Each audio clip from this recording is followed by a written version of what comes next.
Breaking news చూస్తున్నాం 10 TV screen పైన మొత్తం అటు 80 నుంచి 90 మంది ఉగ్రవాదులు హతమయ్యారు ఆపరేషన్ సింధూర్లో. పేరు వెనక చాలా భారీ లక్ష్యం అయితే ఉంది, చాలా భావోద్వేగ సందర్భం అయితే ఉంది. ఏప్రిల్ 22న పహల్గామ్లో ఉగ్రదాడి జరిగింది. ఉగ్రదాడి జరిగిన నేపథ్యంలో ఉగ్రమోకలు టార్గెట్ చేసిన వారిలో మనకు తెలుసు కొత్త వధూవరులు కూడా ఉన్నారు.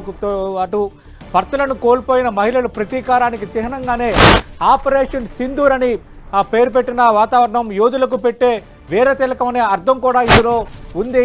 అంటే ఒక స్ట్రాటజిక్గా, అంటే మనం చేసే టార్గెట్కి ఒక బలమైన పేరు, ఒక బలమైన లక్ష్యాన్ని నిర్దేశించడంలో కూడా భారత ప్రభుత్వం ఎంత స్ట్రాటజిక్గా వ్యవహరించిందో మనకి తెలుస్తోంది. ప్రస్తుతం డిబేట్లో జాయిన్ అవుతున్నారు భద్రతా రంగ నిపుణులు, ఎన్ఎస్ఎస్ చైర్మన్గా ఉన్న రమేష్ కన్నిగంటి గారు. రమేష్ కన్నిగంటి గారు, ఒక బిగ్ యాక్షన్ మనం నిన్న మాట్లాడుకున్నాం. అంటే ఒక రకంగా ఎలా అర్థం చేసుకోవాలి, ఇటేమో మాక్ డ్రిల్, అంటే సివిల్ మాక్ డ్రిల్ 259 జిల్లాల్లో అంటూ ఒక నోటిఫికేషన్ ఇచ్చి దానికి సమాయత్తం చేస్తూ స్ట్రాటజిక్గా ఈరోజు చేసిన విధానం అనేది మనకి తెలుస్తుంది. దానిపైన కూడా మనం మాట్లాడదాం. అసలు ఆపరేషన్ సింధూర్ అని పేరు పెట్టడానికి ఆ సిగ్నిఫికెన్స్ సంబంధించి ముందు ఏం మాట్లాడతారు సతీష్ గారు? యావత్ భారతదేశానికి, మన 10 టీవీ ప్రేక్షకులకి, ముఖ్యంగా ఎవరైతే మన భారతీయ పౌరులు చూస్తున్నారో వాళ్ళందరికీ నేను మన భారతదేశం యొక్క సర్వసత్తాక సార్వభౌమ లౌకిక రాజ్యం ఏదైతే మనము రాజ్యాంగబద్ధంగా ప్రమాణం చేస్తున్నామో, మన రాజ్యాంగ విలువల్ని కాపాడుకుంటా మన పౌరుల్ని, ఎటువంటి ఆయుధాలు లేని పౌరుల్ని ఏప్రిల్ 22వ తారీఖున పెహల్గామ్లో జమ్మూ కాశ్మీర్లో ఉగ్రదాడిలో చంపేసిన తీరుని బట్టి, ప్లస్ కొత్తగా పెళ్ళయి అప్పుడే సింధూరం పెట్టుకొని 100 సంవత్సరాలు 100 ఏళ్ళు కాపురం చేయాల్సిన వరుణ్ణి ఆ వధువు ముందలే వధించిన విధానాన్ని చూసి ఈ యొక్క ఆపరేషన్కి, ఉగ్రవాదులకు వ్యతిరేకంగా ఆపరేషన్ సింధూర్, ఏదైతే సింధూరం, ఏదైతే తిలకం, ఏదైతే మహిళకి ఒక శోభనిచ్చి ఒక మన సంప్రదాయం ప్రకారము ఆమె యొక్క ఐదవతనానికి మన చిహ్నమైన ఆ సింధూరాన్ని ఎవరైతే ఉగ్రవాదులు చిరిమివేశారో దానికి వ్యతిరేకంగా 15,000 కిలోమీటర్ల భారతదేశ ల్యాండ్ బౌండరీని కాపాడుకుంటా, 11,098 కిలోమీటర్ల మన కోస్తా తీరాన్ని కాపాడుకుంటా, ఆ సేతు హిమాచలం, పాకిస్తాన్ మరి ఆక్రమిత కాశ్మీర్లో ఉన్న దాన్ని కూడా తిరిగి వశం చేసుకోబోతున్నాము.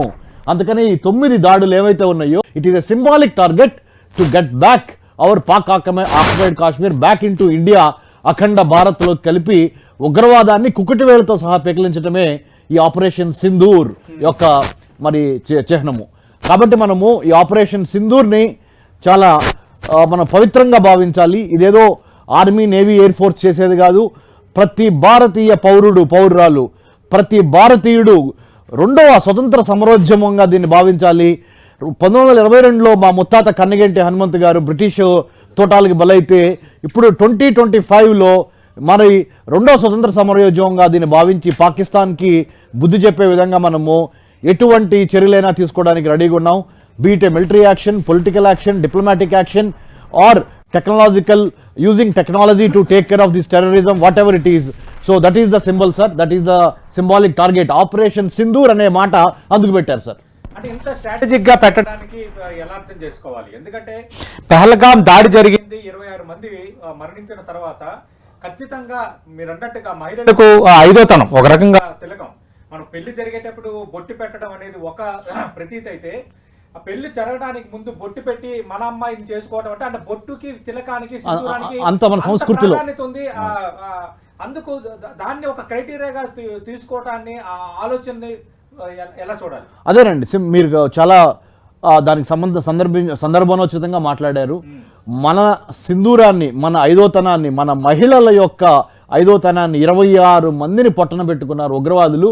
వాళ్ళు ఎటువంటి మరి ఆయుధం లేకుండా మరి పెహల్గామ్, జమ్మూ కాశ్మీర్లో విహారయాత్ర చేయడానికి, పర్యాటక రంగంగా వెళ్తానికి, జమ్మూ కాశ్మీర్ యొక్క డెవలప్మెంట్ని చూసి ఓర్చుకోలేక ఈ ముష్కర్లు, ఈ లష్కర్-ఈ తోయిబా కానీ, ద రెసిస్టెన్స్ ఫ్రంట్ కానీ, ఇంకా జైషే మొహమ్మద్ కానీ, హర్కతుల్ ముజాహిద్దీన్ కానీ, ఇంకా 42 తదితర terrorist organisations according to the ministry of home affairs భారతదేశానికి సంబంధించి ఉన్నవి. వాటన్నిటిని బ్యాండ్ టెర్రరిస్ట్ ఆర్గనైజేషన్స్ అంటారు. So we have to exterminate the terrorism from the root cause. ఉగ్రవాదాన్ని మరి కుకుటివేళ్లతో సహా పెకిలించాలి. కాబట్టి పాక్ ఆక్రమిత కాశ్మీర్లో ఉగ్రదాడులు మనం అందుకనే చేశాము. ఈసారి ఏంటంటే స్పెషల్ సతీష్ గారు, బాలాకోట్ స్ట్రైక్ లాగా ఒక్క స్ట్రైక్తో ఆగము. ఇప్పుడు ఏం చేస్తామంటే పాకిస్తాన్లో మెయిన్ ల్యాండ్లో ఉన్న ఉగ్రవాద సంస్థలను కూడా కొడతాం. వాట్ ఎవర్ ఇట్ టేక్స్ మనం సన్నద్ధంగా ఉండాలి. అందుకనే ప్రజల్ని మరి ప్రిపేర్ చేయడానికి భారత ప్రధానమంత్రి మోదీ గారు, ఆయన యొక్క మంత్రివర్గం కానీ, నేషనల్ డిజాస్టర్ మేనేజ్మెంట్ అథారిటీ కానీ ఏం చేసిందంటే 200 పైగా జిల్లాల్లో ఇవాళ 4 గంటలకి 4 నుంచి 4:30 మధ్య యుద్ధం అంటూ మనకి ఆల్రెడీ వచ్చేసాం కాబట్టి స్టార్ట్ అయిపోయింది. కాబట్టి వాళ్ళు ఏమన్నా ప్రతీకార దాడి ఏమన్నా తిరిగి చేస్తే శత్రువు పాకిస్తాన్ నుంచి మనల్ని మనం ఎట్లా కాపాడుకోవాలి, ఎటువంటి సైరన్ వచ్చినప్పుడు ఎలా షెల్టర్ తీసుకోవాలి, పెద్దవాళ్ళని, వృద్ధుల్ని, మహిళల్ని, చిన్నపిల్లల్ని ఎట్లా కాపాడుకోవాలి, తర్వాత ఏదన్నా యుద్ధం అంటూ రాత్రిపూట సంభవిస్తే మన యొక్క ఇంట్లో ఉన్న దీపాలన్నీ మనం ఆర్పేసేసి శత్రువుకి అంటే మన యొక్క ఉనికిని పసిగట్టే అవకాశం ఇవ్వకుండా లైట్స్ ఆపేసేయటము, వెంటిలేషన్ తీసుకోవటము, తర్వాత ముఖ్యంగా మంచినీరుని, ఆహారాన్ని ఎలా తీసుకోవాలి in case of any chemical, biological, అన్ని రకాలుగా తర్వాత బంకర్లో ఎట్లా దాక్కోవాలి, పని లేకపోతే బయటికి వెళ్ళొద్దు, ఇంట్లోనే ఉండి ఇవాళ 4 to 4:30 మధ్య అందరూ గవర్నమెంట్ ఇచ్చిన ఇన్స్ట్రక్షన్స్ ని ఫాలో అవ్వాల్సిందిగా కోరుతున్నాం సార్.